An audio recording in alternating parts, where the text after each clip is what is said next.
Nag-uol kay ko ba mo na nani akong dagway. Nag-uol di kay ko. Pag-uli bitaw na ako sa Pinas, dala ko i-share sa inyo gamay. Pag-uli na ako sa Pinas ba, na-scaman gid ko. Na-scaman gid ko sa kong pamilya, grabe gid. Ug ang prime suspect, ug ang leader bitaw nila, ang ilang amahan. Grabe eh. Grabe ba pila na ko ka adlaw sa Pinas, nahulot ako 1 million. 1 million joke ra bitaw. Hulot akong kwarto ay tilapan pila ra kadlaw. Alangan nga. Dili mahurot. Nadag ko na kayong presyo dos mga palalito dos Cagayan de Oro City. Ay grabe na gyud. Usay makaingon lagi ko nga. Di na gyud ko mootro. Di na ko muli, di na ko mo bakasyon. Bait talaga. Skaman ko sa akong kagalingon pamilya ba? Skaman ko sa akong mga anak.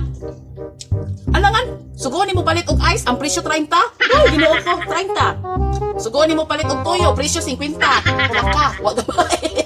Papalit og suka kay mag-inon-on ka, 50 lang gyapon. Ug ang pinaka-worst gyud nga di ko maka-move on. Gisugo ang bana. Papalit og uling. Huy, ginoo ko nalilesa ug nahahadlok ako sa mga panghitabo. Grabe gyud. Tag 150 ang uling. Grabe 150 pesos. Nakatapal pa daw siya.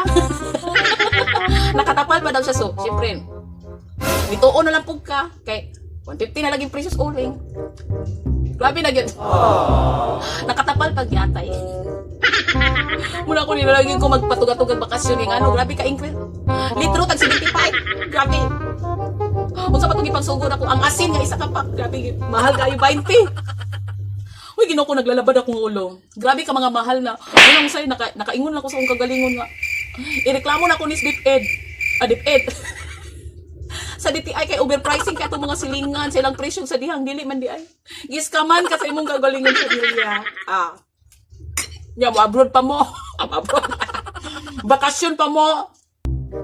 Suguon ng panghugas sa plato, 100 kada hugas, Ginoo.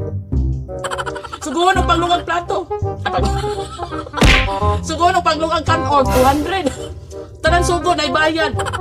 Grabe na ginang world karon. Grabe na ginang mga pangtabos kalibutan karon. Munang ako balag di ko katilaw laging langit, di lagi ko mo balik. Di na ko bakasyon, sir, ma'am. Di na ko mo bakasyon. Grabe oy. Grabe na ginang mga precious palaliton lagi. Basta suguon ni mo imong mga anak. Ug labaw mo imong bana. Di bitaw. Joke ra ba na. Inana sila pero ibalik nila sukli god. Bila lang binuang god. Adjot lang kinay nag-doorbell. Sumoto siya no. Di bitaw ay kana. Tinuod lang. Bila lang binuang sa pamilya gyud. Inana mi kabibo no. Inana mi kabibo. Lumulis lang sukli oy. Binuangan og kanara gud nimo pagpabinuang ka pero inana lagi na akong pamilya pero iuli nila sukli oy mga anak. Basta happy lang kung kayo ta. Mas-spend lang nato. Mas-spend lang nato akong pamilya sa Christmas sa New Year, di ba? Happy na kayo ta. Pero naskaman gyud ko ba? Naskaman na.